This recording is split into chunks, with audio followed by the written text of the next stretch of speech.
just keep doing it, keep doing. Please follow the process. So please don't overthink. तुम्हें कुछ भी नहीं आता, तुम फिर भी कर लोगे. Just believe in yourself.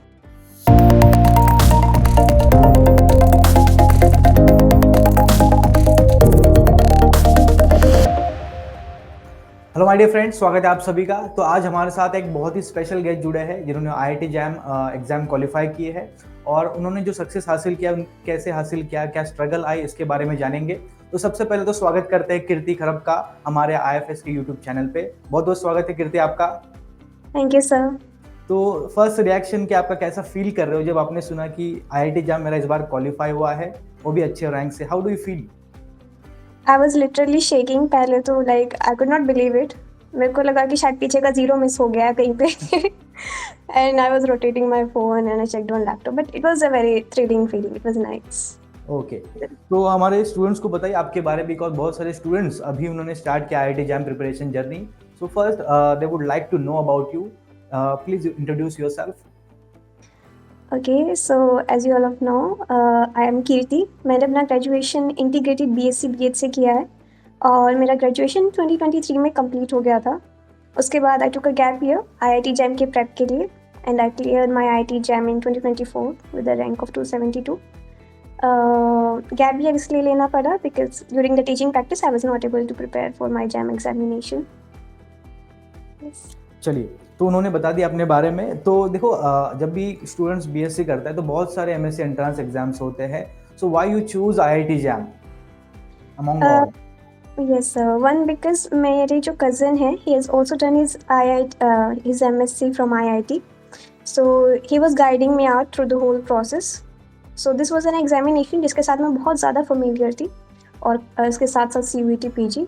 तो just because मेरे को इन दोनों का knowledge ज़्यादा था, I preferred giving them both. Okay okay. So next question for you.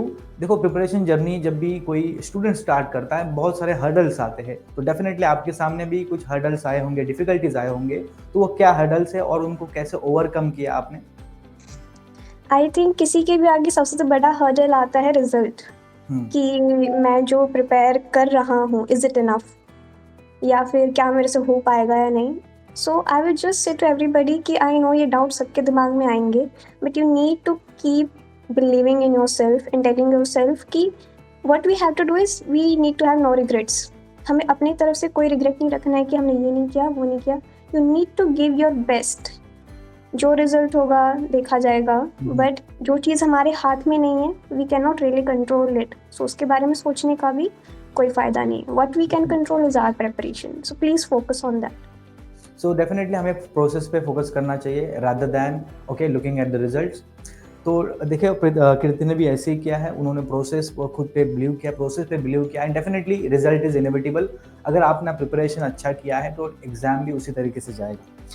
तो मेरा नेक्स्ट क्वेश्चन आपके लिए, जब भी कोई स्टूडेंट प्रिपरेशन जर्नी स्टार्ट करता है, एक सैचुरेशन फेज आता है, बिकॉज इतना लॉन्ग जर्नी है, कंसिस्टेंट आपको डेली बेसिस पे उतने घंटे पढ़ाई करनी होती है, तो सैचुरेशन पॉइंट आता है। तो क्या ऐसी चीज़ है जो आपको हमेशा मोटिवेट करती थी पढ़ने के लिए? What is that thing? I think वैसे तो इट इज़ वेरी सब्जेक्टिव. मेरे लिए इट वॉज म्यूजिक.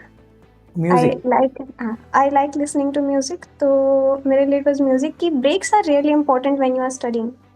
क्योंकि बिल्कुल सर ने एकदम ठीक बोला कि सैचुरेशन हो जाएगा. Mind can not do the same thing for a very very long period of time. तो आपका जो भी हॉबी है, आपको जो भी चीज़ पीस देता है, प्लीज़ फाइंड इट आउट और ब्रेक लीजिए. It is important. डेफिनेटली। तो देखिए, एक रेमेडी होता है अपने जब भी सैचुरेशन पॉइंट आता है, जैसे कीर्ति के लिए म्यूजिक है, किसी के लिए मेडिटेशन हो सकता है, किसी के लिए क्रिकेट हो सकता है, any sport, any kind of sports. तो बहुत इंपॉर्टेंट है वो आपका जो है रेमेडी फाइंड करना। ओके, डेली बेसिस पे जो भी आप करते हो, सैचुरेशन पॉइंट आता है, उसको एक्सेप्ट करना कि आएगा। ठीक है, ये एक्सेप्ट जब करोगे तभी मूव ऑन करने की पॉसिबिलिटीज बढ़ती है। तो चलिए, मेरा नेक्स्ट क्वेश्चन, जब भी स्टूडेंट्स कोई प्रिपरेशन स्टार्ट करता है, not only for IIT jam, any other exam, ठीक है, कोई भी कॉम्पिटिटिव एग्जाम स्टार्ट करता है, तो सबसे पहले चीज़ वो देखता है पोर्टल पे जाके सिलेबस क्या है। तो सिलेबस देख के बच्चे डर जाते कभी कभी। क्या did syllabus scared you little bit? I will say कि नॉट रियली. जब मैंने सिलेबस को देखा, it didn't scare me because मैं maths it was my passion. Maths has always been my favorite subject, so math not really scared me, but I can totally understand कि बच्चों को परेशान करता है वो चीज़. But keep in mind one thing कि कई बार आपको टॉपिक्स के नंबर्स बहुत ज़्यादा मिलेंगे बट वो एक्चुअल टॉपिक्स बहुत छोटे होते हैं.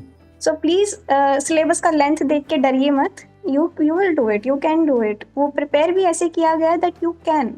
So please don't be scared. Definitely देखो सिलेबस देखिए, पहली चीज तो डरना नहीं, बिकॉज सिलेबस पहली बार आप सभी कीवर्ड्स देख रहे हो तो डेफिनेटली आपको थोड़ा सा अजीब लगता है. पर देखिए जब आप प्रिपरेशन स्टार्ट करते हो things started getting easy. Okay, और जब आपका प्रिपरेशन हो जाता है तो आप अपने आप से पूछो सिलेबस से देखकर कोई भी. अगर मैं कीवर्ड उठाता हूँ, लेट्स से मैंने उठाया वॉल्यूम, क्या वॉल्यूम ऑफ द सरफेस के बारे में कुछ बोल पा रहा हूँ 5 मिनट.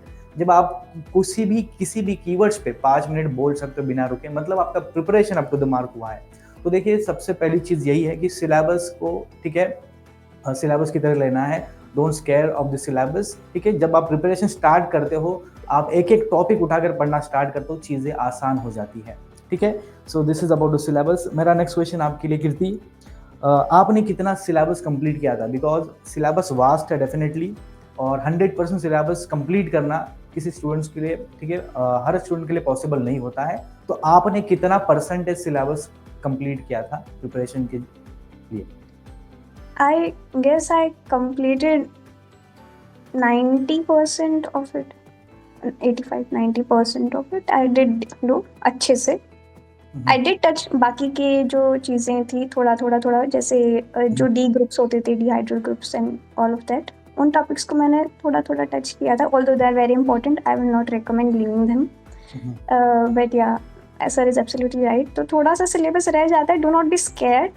बट जो आपने किया है उसको इतना अच्छे से कीजिए कि यू नो कि whatever kind of concept और whatever kind of theoretical question you have been asked you can answer it. Definitely देखिए सिलेबस मैं रिकमेंड नहीं करूँगी 100% सिलेबस कंप्लीट करके जाओ. बट जब आप ज़्यादा से ज़्यादा सिलेबस पढ़ के जाते हो तो एग्जाम क्वालिफाई होने के परसेंटेज, ओके, तो श्योरिटी बढ़ जाती है, पॉसिबिलिटीज बढ़ जाती है.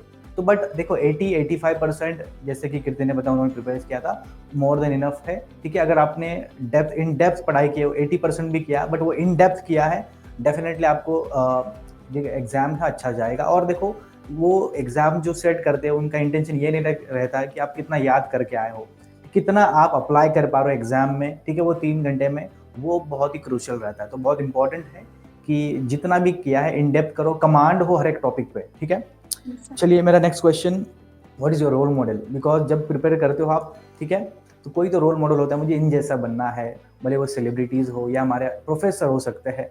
What was your role model? So sir, during my 12th when I actually gave my 12th का examination, मेरी cousin sister ने मेरे को gift किया था रामानुजन की book. It was some मेरे को उसका पूरा वो याद नहीं है what was the title of that book, but it was written about how that guy, although he didn't know what was actual the concept, वो जो theories दे रहे थे, जो भी answers दे रहे थे, जो भी concepts दे रहे थे उनके पीछे, but an immaculately intelligent guy. So that personality made me think कि wow, mathematics is actually a very magical subject, and he inspired me to pursue it further.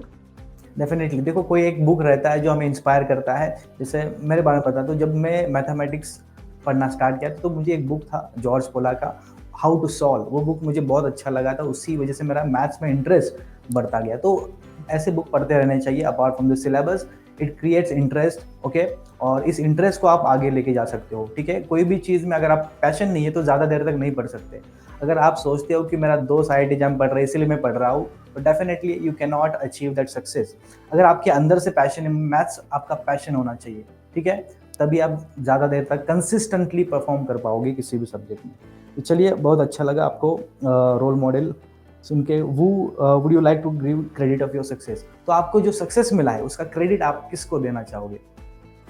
Of course, IFS coaching को भी, as well as मेरे parents, my family has been really supportive. और ख़ासकर IFS की जो test series आती हैं during the end week, जिनका अभी भी लाइक ऑलमोस्ट फ्री में ही अवेलेबल थी हमें तो. So it was such a big help. Like I cannot describe it. I was really thankful for that.